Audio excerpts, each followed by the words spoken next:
Some parents do everything in their power to mitigate screen harms at home, but then their children go to school and they experience hours of screen time in the guise of educational technology, or EdTech. So I've been sent that video numerous times today asking for my opinion and my view on it as someone who advocates for teachers to embrace technology. I just want to start by saying, if schools are sort of forcing children to be on screens for multiple hours every day, they're definitely doing it wrong.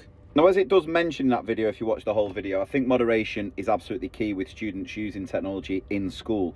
As time goes by, I'm getting to the point now where I genuinely think the best thing we can do as a generation of parents is just not give children access to technology outside of school, because we can't put the safeguards in to protect them. We've gone from completely overprotecting children in the real world to now completely underprotecting them in the digital world, and that is having a lot of negative consequences. You know, when it comes to children using technology in school, we should be able to put the safeguards in so at least they are using the technology safely. Most of us, if not all, whether we're adults or children, when it comes to using this technology outside of school, we are consumers. We are just consuming content, whether that be playing video games, whether it be scrolling through social media, watching videos, whatever it might be. Everything in moderation. In small doses, being a consumer can be absolutely fine. It can be quite fun, it can be quite entertaining, even educational in some ways. But if you're not then aware of how the algorithms of social media works, then that can quickly lead into excessive screen time. It can lead you to being manipulated or even radicalized by content you're seeing on social media,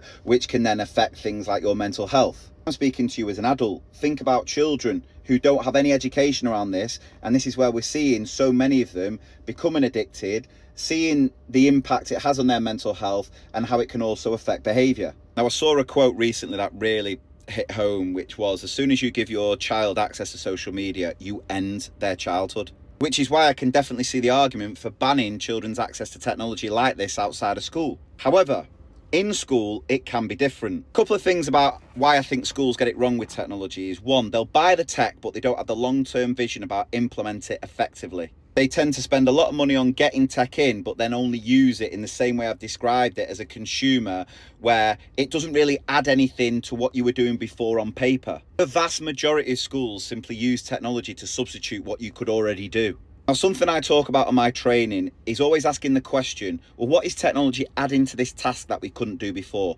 How is the technology transforming, redefining the task? Because if it's simply substituting what we could do on paper, there's no point using the technology.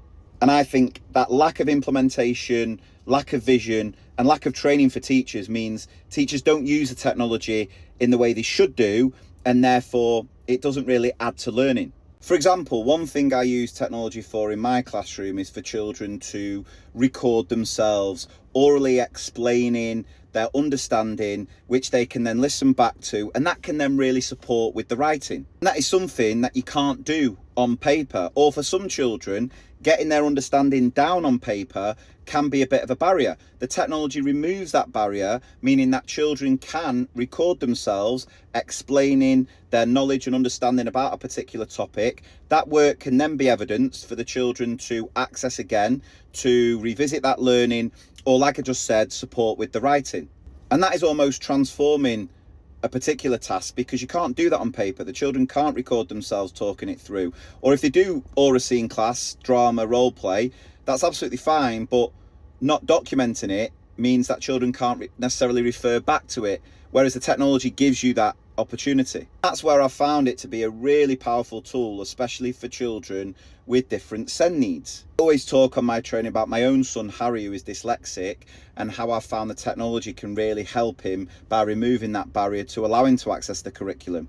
Tools like the dictation tool in his iPad, so he can talk through his ideas and have it typed for him, has been an absolute game changer. Tools like Microsoft Office Lens, where he can scan a text, have it presented in a much more accessible format, really does help him. Like I've said, moderation is key. I don't want any student sitting on a laptop on a screen for hours. That's not what we want. Plus, we also need to think how we are choosing to use the devices in class, because if we are simply substituting what we're already doing on paper, that's not really an effective use of the technology. However, if the tech is redefining and transforming what we could do before, I think that can really support learning. But that's about teachers having the knowledge and the training to know how to implement that technology effectively so it can be a useful tool. And if children are using the technology in that way, in moderation, in school where it can be safeguarded, then they start to see it as a positive thing and learn how to use it effectively and creatively. But unfortunately, we're in a situation where so many of our children have unfiltered, unmonitored access to this technology without any time limits at home, outside of school, without those safeguards, and that's where I think we're seeing a real negative impact of this technology. And I agree, excessive screen time is a massive issue, but I also think not all screen time is equal.